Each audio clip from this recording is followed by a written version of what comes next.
आओ स्टार्ट करते हैं। ये भी बैंकिंग ट्रांजैक्शन ही जाएगा, ठीक है। और सबसे पहला क्वेश्चन है 2024 में 1 अप्रैल को कहता है निधि ने बिजनेस स्टार्ट करा है, कैश और चेक 1 लाख और 5 लाख। तो सबसे पहले हमारे पास कैश आ गया, कैश अकाउंट डेबिट, और चेक यानी कि बैंक अकाउंट आ गया, बैंक अकाउंट डेबिट। निधि कैपिटल अकाउंट, आप चाहो तो सिर्फ कैपिटल अकाउंट भी लिख सकते हो क्योंकि एक ही पार्टनर है, कोई दिक्कत नहीं है, ठीक है। नहीं तो जो पार्टनर है उसका नाम, मतलब जो ओनर है, मालिक है, उसका नाम भी लिख सकते हो। बाकी 1 लाख कैश लाइए, 5 लाख बैंक लाइए, टोटल 6 लाख रुपए पैसा लिया है। नरेशन में आप लिख दोगे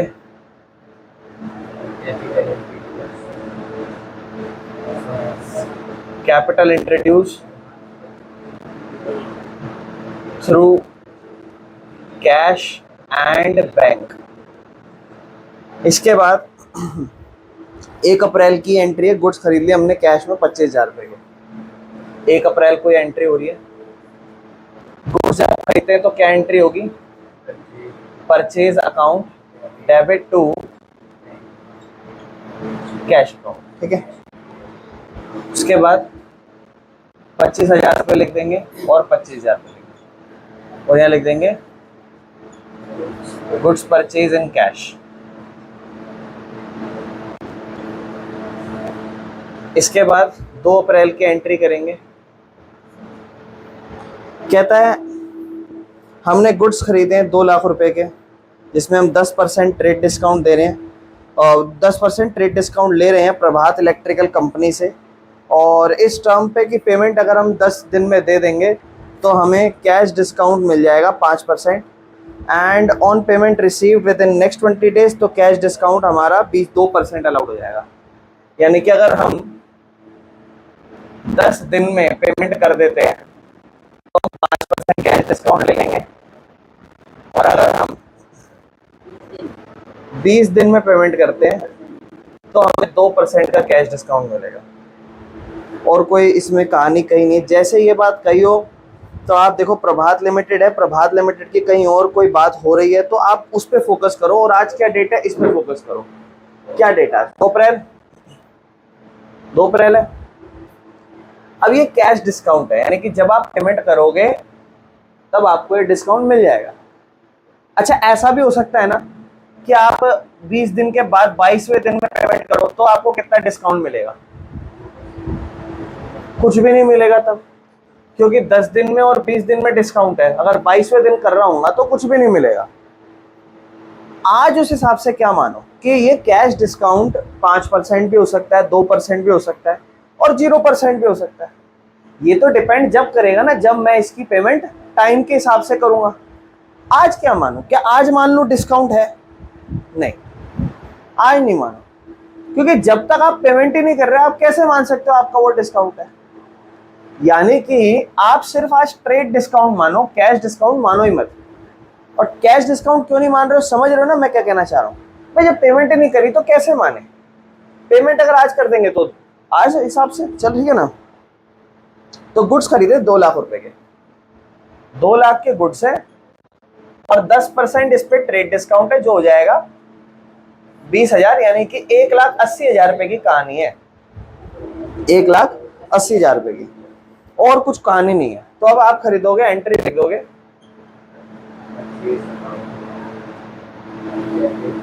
ठीक है। Simple purchase account debit to Prabhat electrical. Account भी नहीं लिखेंगे, बस नाम लिख देंगे प्रभात इलेक्ट्रिकल, ठीक है। और कोई दिक्कत नहीं है, बस प्रभात इलेक्ट्रिकल कंपनी। तो प्रभात इलेक्ट्रिकल कंपनी अकाउंट लिख सकते हो, कोई दिक्कत नहीं। 1,80,000 और 1,80,000 यहां लिख देना। गुड्स परचेज फ्रॉम प्रभात, है ना, लेस 10% ट्रेड डिस्काउंट। इसके बाद हम आ जाते हैं 2 अप्रैल को एक और एंट्री हमने कर दी।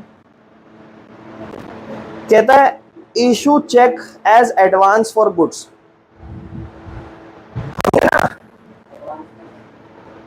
इशू कर दिया चेक। अब मैं इशू का मतलब आपको प्रीवियस क्लास में समझा चुका हूँ। जब आप चेक इशू कर रहे हो आपके यहाँ से पैसा जा रहा है, लेकिन पैसा इशू किस चीज के लिए जा रहा है? कह रहा है हमने गुड्स एडवांस में खरीदे। एडवांस मतलब गुड्स हम खरीद रहे हैं एक तरीके से, क्योंकि आप जब पेमेंट करोगे तो जायज बात है गुड्स खरीदोगे, तो गुड्स के लिए हम एडवांस इशू कर रहे हैं। इसका मतलब गुड्स खरीदने अभी खरीदे भी नहीं है, गुड्स आए नहीं, लेकिन एडवांस में पैसा तो चला गया। पैसा गया बैंक अकाउंट क्रेडिट, लेकिन हो सकता है वो एडवांस जिस बंदे को इशू करें उसको डेबिट कर दो कि भैया तुमसे ये पैसा मैं एडवांस दे दिया, कल को तुम मेरा काम नहीं करके दोगे, मेरे सामान वापस नहीं दोगे, तो मैं तुमसे कल को ये ले सकता हूं। तो डेबिट में मेरी असेट्स डेबिट होनी चाहिए। वो बंदा जिस बंदे से बंदे का कुछ नाम ही नहीं दिया, तो मेरा जो जिस चीज से हुआ है चेक इशू करा है वो किसके लिए करा है? एडवांस फॉर गुड्स, वही लिख दूंगा डेबिट में। कि जो हम एडवांस दे रहे हैं वो किसके लिए दे रहे हैं? गुड्स खरीदने के लिए, तो हम इसको एडवांस परचेज लिख देते हैं। एडवांस परचेज अकाउंट है। ये ध्यान रखना, अगर आप ये सोच रहे हो ये परचेज अकाउंट है, नहीं, ये अलग अकाउंट है एडवांस परचेज नाम का, ठीक है ना। Advance purchase account debit to bank account. और एडवांस परचेज आपने कितने का खरीदा है? 1 लाख। इसका मतलब पता है क्या होगा? जब कल को एक्चुअल में 1 लाख रुपए का सामान आ रहा होगा ना, एक्चुअल में 1 लाख रुपए का सामान वापस आ रहा होगा, तब आप तब पैसा नहीं दोगे, क्योंकि पैसा तो आप ऑलरेडी दे चुके होगे। तब आप इसी एडवांस परचेज को क्रेडिट कर दोगे और डेबिट में परचेज अकाउंट लिख दोगे। क्या ये बात समझ आ रही है? समझो, ये अकाउंट आज आपने क्रिएट करा है। ये जो अकाउंट क्रिएट होते हैं ना, खत्म होने के लिए क्रिएट होते हैं। अभी ये डेबिट में क्रिएट हुआ है, या चेक इन हैंड डेबिट में क्रिएट होता है, फिर खत्म क्रेडिट में होता है। तो ये भी कल को खत्म होगा जब हम गुड्स खरीदेंगे। अभी हम किसी को एडवांस पे कर रहे हैं, क्या एडवांस जिंदगी भर के लिए रहेगा क्या? नहीं, ये एडवांस के बदले कल को हमें गुड्स मिलेगा। तो जब वो एडवांस के बदले हमें गुड्स दे रहा होगा तो हम बोलेंगे भाई ये तो आया हमारे पास, गुड्स दे गया। एक ही एंट्री हुई कि बस गुड्स आ गया, क्योंकि हम कुछ देंगे ही नहीं तब उसे। तब क्या मानू, क्या देंगे? बोलेंगे कि जो हमने ऑलरेडी एडवांस दे रखा था उसका आज खाता पिता खत्म कर दो। क्यों? इसको आपने आज डेबिट बना के कर रखा है। क्यों? आपने दिखा रखा है कि ये ऐसी पर्ची है मेरे पास एडवांस परचेज की, कल को ये बंदे ने पैसा नहीं दिया, ये गुड्स सामान मुझे नहीं दिया, 1 लाख रुपए पर्ची दिखाऊंगा और वापस 1 लाख रुपए ले लूंगा। समझ रहे हो? वो चीज है। क्लियर है? चलें आगे, कोई दिक्कत? इसमें बस इतना लिख देना, issue cheque for advance goods. कोई दिक्कत तो नहीं? 3 अप्रैल कहता है हमने गुड्स खरीदे 2 लाख रुपए के, गुड्स खरीदे फिर से 2 लाख रुपए के, गुड्स ही गुड्स खरीदे जाने जब से। आ जाओ एक और बार फिर गुड्स खरीदे, 2 लाख रुपए के गुड्स खरीदे, 25% ट्रेड डिस्काउंट दिया, 1/4 निकालो 2 लाख का 50,000, ठीक है।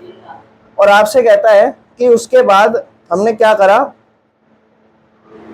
ट्रेड डिस्काउंट लिया और इमीडिएटली दे दिया पैसा, तो 2% डिस्काउंट मिल गया। तो 1.5 लाख रुपए इमीडिएटली पूरा पे कर रहे हैं, तो 1.5 लाख पे 2% डिस्काउंट मिल रहा है। तो 1% 1.5 लाख का कितना होगा? 1500। 2 डिजिट हटा दोगे 1500, और 2% कितना होगा?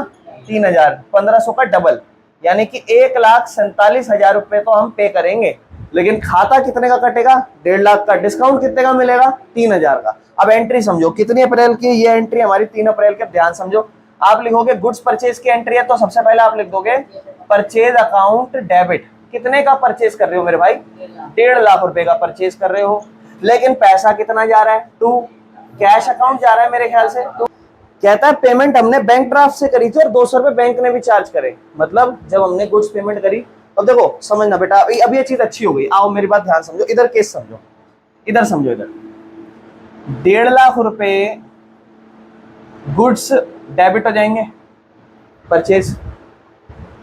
पहले इसकी एंट्री करा दो पूरी, बैंक को छोड़ दो पहले। बैंक ने जो चार्ज करा है ना, बैंक के अलग से करेंगे, बैंक को छोड़ दो अभी। बैंक ने जो 200 रुपए हमें चार्ज करे हैं, बैंक ने कितने रुपए चार्ज करे हमसे? 200 रुपए। बैंक ने बोला अच्छा आपको पेमेंट करनी है, हमने कहा जी पेमेंट करनी है। कितने की करनी है? कितने की करनी है पेमेंट? 1,47,000, 1.5 लाख की नहीं, 1,50,000 की नहीं, हमने कहा जी 1,47,000 की करनी है। बोला ठीक है 200 रुपए चार्ज लगेगा, लाओ दे दो, हम अभी हाथों हाथ पेमेंट कर। हमने कहा ठीक है, पहले पेमेंट कर लूं, पहले इस पेमेंट की एंट्री कर लूं, 200 रुपए बैंक को बाद में चुका दूंगा आराम से अगली एंट्री में। तो आप सबसे पहले लिखोगे परचेज अकाउंट डेबिट हो गया, टू पैसा चला गया बैंक से, परचेज हुई 1.5 लाख की, बैंक से जो पैसा गया वो 1,47,000 गया, यानी कि क्रेडिट में 3000 और आएगा क्योंकि डेबिट 1.5 लाख हो रखा है। टू डिस्काउंट रिसीव्ड लिख दूंगा 3000, ये एंट्री हो जाएगी। लेकिन इसके अलावा एक चीज और हुई है, मेरे 200 रुपए का चूना लगा। क्या लगा? बैंक ने पैसा चार्ज करा। अब बैंक ने जब पैसा चार्ज करा तो मेरा नुकसान कहां से गया होगा? बैंक से ही गया होगा, बैंक से ही गया होगा। बैंक जब पैसा चार्ज करेगा कहां से करेगा? मेरा बैंक अकाउंट अपने आप माइनस कर देगा। कितने रुपए माइनस कर देगा? 200। मेरा बैंक क्रेडिट हो जाएगा 200। बैंक क्रेडिट हो गया, मेरा बैंक अकाउंट हो गया मेरा 200 रुपए। लेकिन जो बैंक अकाउंट क्रेडिट हुआ है वो क्यों हुआ है? वो बैंक ने चार्ज करा है, नुकसान हुआ है, एक्सपेंस हुआ है, तो डेबिट में आ जाएगा बैंक चार्जेस अकाउंट डेबिट 200 रुपए। क्या ये बात समझ आ रही है मेरी? ये वाली एंट्री। अब इन्हीं दोनों को एक साथ कंबाइन कर दो, इन्हीं दोनों को। देखो डेबिट डेबिट जो हुआ उसे डेबिट डेबिट करो, परचेज अकाउंट डेबिट, फिर आप लिखोगे बैंक। अच्छा मैं इन्हें कंबाइन क्यों कर रहा हूं, इसका भी लॉजिक बताता हूं। परचेज डेबिट हुआ है, बैंक चार्जेस डेबिट हुआ, दोनों का कोई रिश्ता नहीं है। बैंक अकाउंट क्रेडिट हुआ है, बैंक अकाउंट क्रेडिट हुआ है, दोनों का रिश्ता है। तो क्यों ना अलग अलग ना करके एक ही साथ कर दो, है ना? तो बैंक चार्जेस अकाउंट डेबिट कितना? 200। इसके बाद बैंक अकाउंट क्या क्रेडिट हुआ, बैंक अकाउंट कितना देखना ध्यान से, टू बैंक अकाउंट। अब बैंक अकाउंट यहां क्रेडिट हुआ है 1,47,000, यहां क्रेडिट हुआ है 200, तो बैंक क्रेडिट होगा 1,47,200। और अलग से एक और एंट्री हुई discount receive, to discount receive. मैं शॉर्ट में लिख रहा हूं कितना रुपया? 3000। अब देखो जितना डेबिट हुआ क्या उतना क्रेडिट हुआ, ये एंट्री हुई। क्या ये एंट्री समझ में आई? Very important. दोनों को कंबाइन करा। और अगर आपको कंफ्यूजन हो कोई प्रॉब्लम नहीं, अलग कर देना, एक बार ये लिख देना फिर एक बार ये। लेकिन आपको समझदार बनना है, और समझदार बनना कैसे है? वो शांत रह के बनना है, एकदम से मत करने लग जाना। ये पहले रफ में इसे करना, फिर रफ में इसे करना। समझ में आ रही है बात? कोई दिक्कत तो नहीं है? सारी एंट्री अभी तक समझ में आई? इधर ध्यान से सुनो। अच्छा प्रभात वाले को ना नोट्स बना के याद रखना कि प्रभात को ना, प्रभात का केस याद रखना। प्रभात से हमने जब गुड्स परचेज करे हैं तो हमने 1,80,000 के खरीदे थे, ट्रेड डिस्काउंट लिया था अगर आपको याद हो। और कितनी तारीख को खरीदे थे बस ये ध्यान रखना, 1 अप्रैल। और ये केस ध्यान रखना कि कितने दिन के बाद पेमेंट का क्या केस है। अच्छा चलो 2 अप्रैल, ये चीज ध्यान रखना, जितने दिन बाद उसकी जब पेमेंट करोगे तो एक कैश डिस्काउंट का जरूर ध्यान देना, क्योंकि उसने तो हमें ऑफर दे दिया। अभी हमारे ऊपर है हम कितना कैश डिस्काउंट ले पाते हैं। जो 5 अप्रैल की एंट्री है उसमें तो सिंपल है, गुड्स बेच दी कैश में, क्या एंट्री होगी? कैश अकाउंट डेबिट, पैसा आ गया और बेच दिए टू सेल्स अकाउंट। ठीक है, सिंपल सी एंट्री होगी, कोई इसमें दिक्कत नहीं है, क्योंकि उसने सिंपल सी एंट्री दी है, cash account debit to sales account. और ये हमारी 5 अप्रैल की एंट्री, और 40,000 रुपए के हमने गुड्स बेचे हैं। और इसमें नरेशन लिख देंगे, गुड्स सोल्ड अगेंस्ट कैश। इसके बाद मेरे भाइयों अगली फिर से एक 5 अप्रैल की एंट्री है। अब देखो वो याद है डिस्काउंट वाली बात, कहता है हमने ना प्रभात को बस इतना लिखा हुआ है, कहता है अमाउंट प्रभात को पे कर दी 1 लाख रुपए। कितनी अमाउंट पे करी यार? हमें तो 1,80,000 देनी थी। अच्छा इससे नहीं फर्क पड़ता, उसने थोड़ा ना बोला था कि आप, उसने ये थोड़ा ना बोला, देखो उसने टर्म्स क्या थी कि अगर पेमेंट रिसीव होती है 10 दिन में तो इतना डिस्काउंट, अगर 20 दिन में देते हो तो उतना डिस्काउंट। हमें नहीं पता ना कितनी पेमेंट रिसीव, हम जितनी कर रहे हैं उतने पे कैश डिस्काउंट तो लेंगे, और 2 दिन के अंदर कर रहे हैं। कहने का मतलब है जितनी पेमेंट हम कर रहे हैं उतनी पेमेंट तो हम रिसीव्ड करेंगे। तो आप अभी कितने दिन के हिसाब से, 2 कंडीशन थी, 10 दिन के हिसाब से और 20 दिन के हिसाब से। 10 दिन के हिसाब से 5%, 20 दिन के हिसाब से। अब आप 2 अप्रैल को खरीद रहे हो, 5 को तो पेमेंट कर रहे हो 1 लाख रुपए की। 5%। इसका मतलब आप कितना परसेंट दोगे?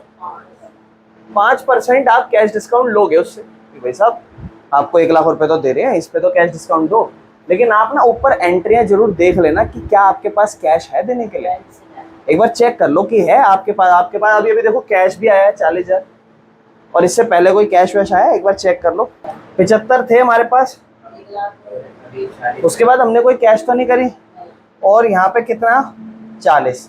तो आप इस चीज का भी ध्यान रखना कि 1 लाख कितना 15,000, इतना तो हमारे पास पड़ा है, तो इतने की तो हम पेमेंट हम कैश में कर सकते हैं। और एक्चुअल में हमें 1 लाख थोड़ा ना पे करना है, उसमें भी 5% डिस्काउंट मिलेगा।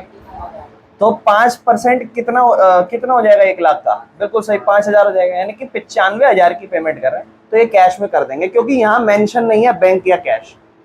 अगर आप इस एंट्री को बैंक भी कर दोगे तो कोई प्रॉब्लम नहीं है, लेकिन फिर भी कुछ नहीं बोला तो आप मेजरली कैश ही कर रहे हो, कैश ही करना, ठीक है।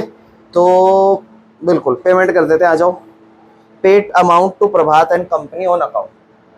तो हमारे यहाँ से पैसा चला गया, सबसे पहले तो कैश अकाउंट क्रेडिट लिख दो, ठीक है। और किसको दिया हमने, प्रभात को दिया, तो प्रभात एंड कंपनी अकाउंट डेबिट कर दो। उसको 1 लाख रुपए का खाता हम कम कर रहे हैं, हमने उधारी बढ़ा रखी थी 1 लाख की, बोल रहे हैं भाई साहब लो आपके 1 लाख रुपए ले लो, आपके 1 लाख रुपए हम अपने अकाउंट से कम कर रहे हैं, लेकिन पैसा हम दे रहे हैं 95,000 रुपए, और ये हम डिस्काउंट ले रहे हैं, तो इसलिए डिस्काउंट रिसीव्ड अकाउंट, ठीक है ना। और यहाँ नरेशन में लिख दो paid to Prabhat and company and received 5% cash discount, या सिर्फ इतना लिख देना paid to Prabhat with 5% cash discount, और यहां लिख दो, ठीक है। चले आगे। इसके बाद 7 अप्रैल की एंट्री होती है, कहता है गुड्स बेच दिए मोहन को, एक टर्म्स पे है कि कैश डिस्काउंट 5% देंगे अगर 7 दिन में पेमेंट कर दी, और 2% पेमेंट मेड बाय 30 अप्रैल तक। यानी कि अब हम यही सेम चीज हम बेचते हुए कर रहे हैं। आज 7 अप्रैल है और अगले 7 दिन तक अगर ये बंदा हमें 7 दिन में डिस्काउंट दे देंगे, कैश डिस्काउंट। अगर 30 अप्रैल तक पेमेंट कर देगा तो 2% कैश डिस्काउंट दे देंगे 30 अप्रैल तक। अब इसका ना इसी के तुरंत आगे पढ़ लो कि पेमेंट आ कब रही है, क्योंकि जायज बात है कहीं ना कहीं तो आ रही होगी। देख लो कहीं amount received from Mohit after cash discount, देखो देखो देखो, है ना। 11 अप्रैल को ही पैसा आ गया, 11 अप्रैल के बाद कहीं और है मोहित, नहीं, यानी कि आज 7 अप्रैल, 4 दिन इसी के अंदर पेमेंट आ रही है, 5% डिस्काउंट उससे। अभी तो हम मिल जाएगा नहीं, उसे देना पड़ेगा। अभी तो हम पहले उससे गुड्स बेचते हैं और अभी हमने पेमेंट ली नहीं है, तो उधार में कहेंगे, तो हमारे यहाँ से माल चला गया और अभी हम मोहित को डेबिट ही करेंगे, तो हम मोहित सिर्फ डेबिट कर देंगे टू सेल्स, और कोई cash discount sorry trade discount की कोई बात नहीं कर रखी है। और कितने रुपए का है ये गुड्स, 50,000 रुपए का, 50,000। और यहाँ नरेशन में लिख देंगे goods sold to Mohit, on credit लिख सकते हो आप चाहो तो। इसके बाद बेटा अगली ही 11 अप्रैल की एंट्री आ गई है, और 11 अप्रैल को कहता है गुड्स बेच दिए करण को 10% ट्रेड डिस्काउंट में, बस। और इसके बाद वो तो आगे की एंट्री अमाउंट उसी दिन आ गई, पहले इसको गुड्स बेच दो करण को। अब करण की कहानी बेटा इसलिए ना ये वर्किंग नोट जरूर बनाते चलना जर्नल के अगल, क्योंकि फिर चीजें क्लियर होंगी। तो अगर हम बात करें करण की, तो करण को हम गुड्स कितने के बेच रहे हैं, 25,000 पे, है ना, 25,000 पे, और इस पे 10% ट्रेड डिस्काउंट है, 2,500 रुपए का ट्रेड डिस्काउंट मिल जाएगा, 22,500 रुपए में गुड्स हम उसको बेच रहे हैं। तो ये भी एंट्री सेम होगी, करंट अकाउंट डेबिट, है ना, यानी कि current debit to sales account 22,500। बस नरेशन में थोड़ी चीजें चेंज हो जाएगी कि जो हम गुड्स बेच रहे हैं वहां लिख देंगे goods sold to Karan allowed him trade discount 10%। हो सकता है ऊपर मैंने कहीं बेचते हुए ऐसा ना कह, हालांकि बेचना है अभी हमने शुरू करा है, इस पहले तो सारा खरीद रहे थे। अब इसी के साथ साथ एक और एंट्री है, मोहित से पैसा आ गया। अब देखो आपको कहीं बोला नहीं ना कि मोहित से कितना पैसा आया कितना नहीं, तो हम तो पूरा मानेंगे। जब कुछ नहीं बोला, जब बोलेगा जितना आया तो उतना लिख देंगे, लेकिन यहाँ तो कुछ बोला नहीं तो पूरा आया, यानी कि पूरे को पूरा 50,000 रुपये पैसा दे रहा है। और जब वो पूरा 50,000 रुपये पैसा देगा तो उस पर 5% डिस्काउंट देंगे, क्योंकि 7 दिन के अंदर दे रहा है। 7 अप्रैल को खरीदा था, 11 अप्रैल को पेमेंट हो रही है। 5% कितना होगा? 2500। 50,000 के गुड्स है, 50,000 का 2500 रुपये अगर हम घटा देंगे तो वो बंदा आज हमें 47,500 रुपये पेमेंट करेगा। अब पैसा आ रहा है, कुछ नहीं बोला कैश डिस्काउंट के बाद पैसा आ रहा है, तो कैश में ही आ रहा होगा पैसा। तो 11 अप्रैल को फिर से एंट्री डालो और लिख दो कैश अकाउंट डेबिट, पैसा आ गया। किससे आया? बेच कर आया क्या माल? नहीं, मोहित से आया, क्यों? मोहित को पहले माल बेच दिया था। कैश अकाउंट डेबिट टू मोहित। अच्छा, कैश कितना आया? 47,500। लेकिन जो मोहित का अकाउंट आप क्रेडिट करोगे वो कितने से करोगे? वो 50,000 से क्रेडिट करोगे, और डेबिट में 2,500 कम है। इसका मतलब डिस्काउंट अलाउड अकाउंट डेबिट 2,500। कोई दिक्कत है इस एंट्री में? नरेशन क्या लिखोगे? नरेशन लिखोगे received amount from Mohit and allowed him 5% cash discount. कोई दिक्कत? इसके बाद एक और एंट्री कर लेते हैं 13 अप्रैल की। अब देखो, करण को भी बेचा था ना। अब 13 अप्रैल, अब करण को तो हमने कोई सेटलमेंट करी नहीं है, यहाँ आगे जाके कर ले तो वो अलग बात है।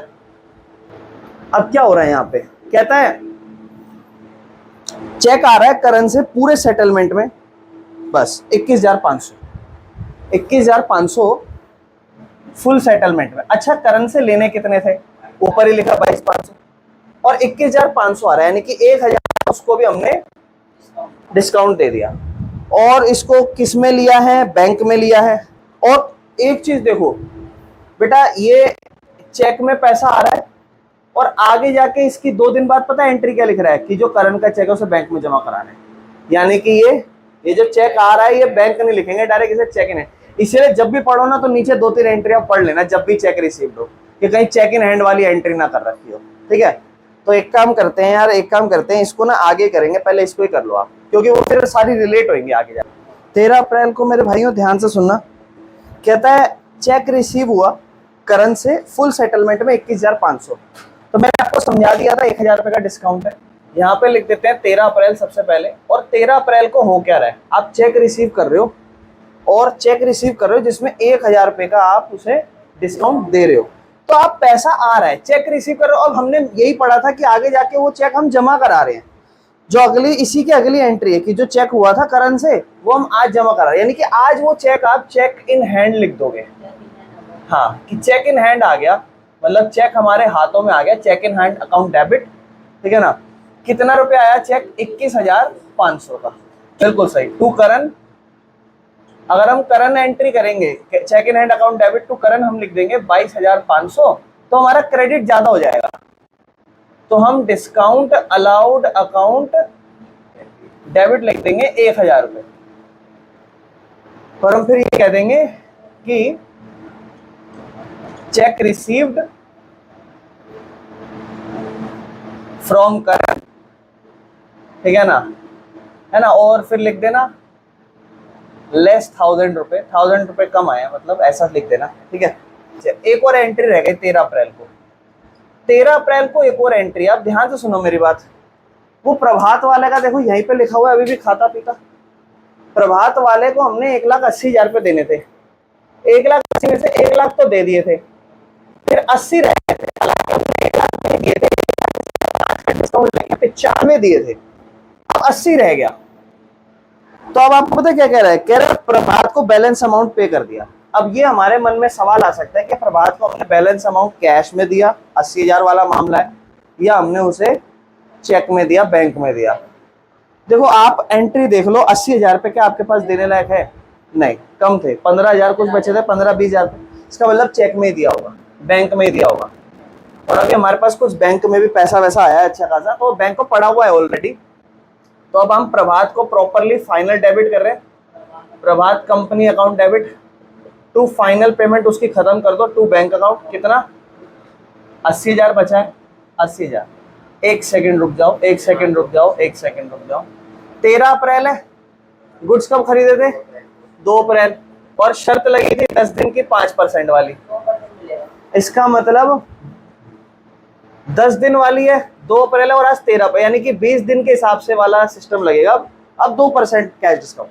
तो प्रभात एंड कंपनी पहले उसका डेबिट खाता पीता तो पूरा 80,000 कम कर देंगे, और 80,000 पे 2%, 1% 800 होगा, 2% 1600 हो जाएगा, 004, 9 में से 8 गया 1, 78,400 रुपये पैसा जाएगा।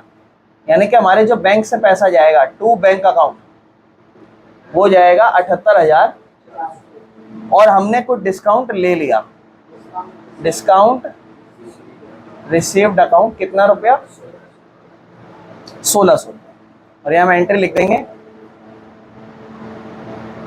Paid to Prabhat, received 2% cash discount. इसके बाद 14 अप्रैल की एंट्री होती है। अब कहता है जो चेक था वो रिसीव हो गया करण से और उसको बैंक में जमा करा दिया, यानी कि ये जो चेक आया था अब इस चेक को हम बैंक में जमा करा रहे हैं। तो बैंक में अब हमारे पैसा आ जाएगा, बैंक अकाउंट डेबिट, और ये बैंक में पैसा कैसे आया, ये चेक जमा कराने से आया, तो चेक इन हैंड क्रेडिट हो जाएगा to cheque in hand account. कितना, 21,500, 21,000। जो ये डेबिट होता है इसी को खत्म करते हैं और जो पैसा आना चाहिए वो अब आ जाएगा, और इसकी एंट्री होगी चेक डिपॉजिटेड टू बैंक। ठीक है, यहां लिख देना cheque of current deposited into the bank. ठीक है, इसके बाद 20 अप्रैल की एंट्री आपको कहता है बैंक ने चार्ज कर दिए बैंक चार्जेस, तो भैया बैंक ने बैंक चार्जेस चार्ज कर दिए तो नुकसान हो गया, नुकसान हो गया तो बैंक चार्जेस डेबिट लिख दो, क्या लिख दो, बैंक चार्जेस अकाउंट डेबिट, और वो पैसा बैंक से चला जाएगा जब बैंक चार्ज करेगा टू बैंक अकाउंट। ये ऑलरेडी मैं आपको अलग से साइड में करके बता रखा है, नरेशन लिख दोगे being bank deducted bank charges. ठीक है, इसके बाद 25 अप्रैल पे आ जाओ।